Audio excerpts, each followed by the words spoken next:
So how do we overcome these time constraints? Constraints of sequencing and coordination, the long feedback loops, and the constraints of the time that we need to actually learn. One thing we can do is really to watch the clock. And so the idea here is that to estimate how long a project will take and sort of give ourselves steps through a schedule and plan these things out. Planning for feedback loops, planning for learning times, planning for windows of opportunity.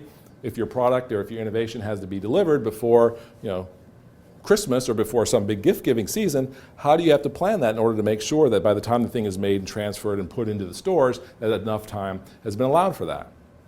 And so also you can think about, if I'm trying to get to this place, what's the simpler, faster, better, cheaper way to get to this place as well? And so here we're thinking about the time aspects of the innovation in addition to just the innovation itself. So what is the development process by which we get to that? And so time plays a big role in there. Also this idea of first things first, of understanding what has to happen first, what has to happen second, what has to happen third.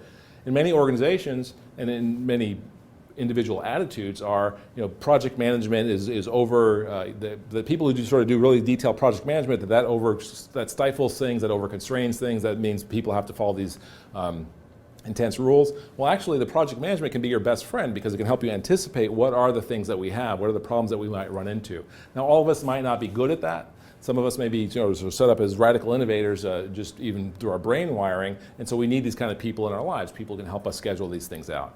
So it's not to not schedule, it's to have the schedule and to look at it and say, have I thought of all the things that need to happen and have I sequenced them in a way that I can get through there most efficiently? Another aspect of the problem of first things first is that sometimes, and I think it may be unconscious, that people don't want to know it might not work, that they're afraid of that information, and so by planning it out, you'll say, okay, here's this really, really critical issue that has to be resolved, and if this issue is not resolved, it's not going to work. So for example, we talked last week about Richard Branson and his space tourism thing, that if that legislation had passed, his innovation was dead, it was not going to work. And so in that case, sometimes we're afraid to know that. And so we don't want to do a plan because it will force us to see that thing, to sort of say, wow, when I hit this test here, it may not work, and everything I've done at this point will be worth nothing. Well, you have to overcome that. We really have to put down the plan and say, if this is the thing that's showstopper, this is the constraint that's likely to make this thing die, I need to know that, and actually I need to pull that thing forward in time. That's the constraint I need to test first. That's the constraint I need to overcome first if I'm actually going to succeed in the long run with this project. Time for learning. I spent a fair amount of time talking about that, and so again here the idea is, how much time do we leave to learn? I was talking to an organization once. They had given a company a plan for the implementation of a new IT system, and they said, in the plan I saw this big chunk of time here, it said time for training, staff training. I said, was that training? Like, what's the difference between training and learning? And they said, well, this is just training, and so what's going to happen is we're going to train these people to do this, and they'll do that, and they'll do that. And I say, well, what happens if there's some unanticipated problem? I said, oh, well, there won't be.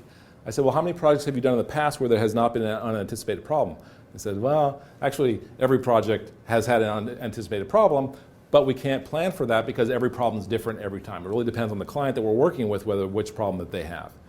And so for me, it suggests that we need some time in there for the unanticipated problem, even if we don't know what that problem is. And so leaving some time in there for that is going to be important. It is not training time, it really is learning time. How do we know how our system works, but we don't know enough about how this organization works to understand how our system, when implanted into this organization, is actually going to function, and when is it they're going to come up the learning curve to a place where they're actually truly functional with it.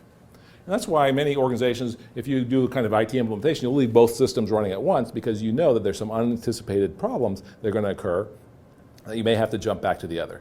And in that same kind of hedging, we also want to leave time for learning because that's a way of hedging as well. It's not to reduce urgency, but it's to leave time for learning. The learning gap. So there's a tool that is used often in this technological layer and this technological view of innovation called a technology roadmap. And the roadmap really sort of suggests the gap between where we are and where we're trying to get from a technological perspective. Let me give you an example here. An example from that we've talked about, Kodak. Kodak's roadmap looked at the kind of technologies that were involved around making digital cameras happen. And from their perspective, all these things, all these different technologies, high quality printing, ease of use, scalable manufacturing, were going to require technological development that they said they kept estimating 25 years. You come back later and 5 years later, 25 years, come back later 5 years, oh, it's going to take 25 years. And so from their perspective, these technologies were developing at a rate that was much, much slower than, for example, Sony saw them. Sony saw that these things happening very quickly. They were slightly different technology, and they were going to pursue it in different ways because, as we talked about before, at the industry level, Sony had a different idea of what performance was. So performance for Sony was, sort of good enough images. But they saw these things rapidly converging, and so they saw that from a technology roadmap perspective, how these things overlapped and how it is that they could actually pull out an area, define an area, and say, that's the area we're going to be. These technology roadmaps, generally in the vertical axis, they have different kinds of technologies or different functional technologies. In the horizontal aspect, horizontal axis is time. Here's an early one from the semiconductor industry where they're predicting path, basically feature sizes. So in a chip, you have different features in there, different trace widths and things. How big they were going to be, or how small they were going to be, in fact, through time. And so people predict these things out. So again, in the case of Kodak, the one that we talked about last time, you had these different technologies that were basically proceeding at their own rate. These were technologies that were being pursued by these other organizations for other reasons. Remember, each of these had their own competitive field they were working in. And so as these things, if you're able to watch them, if you're able to see carefully, you might find the place where the overlap's able to happen, where you're able to define something where it is. And so technology roadmaps are the tools we use to track this kind of coevolution to understand what's possible at any given point in time.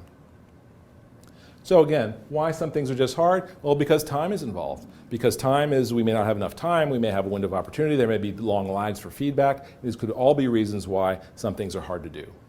And I've given you now some examples of ways that we might use to overcome them. Next up, environmental constraints.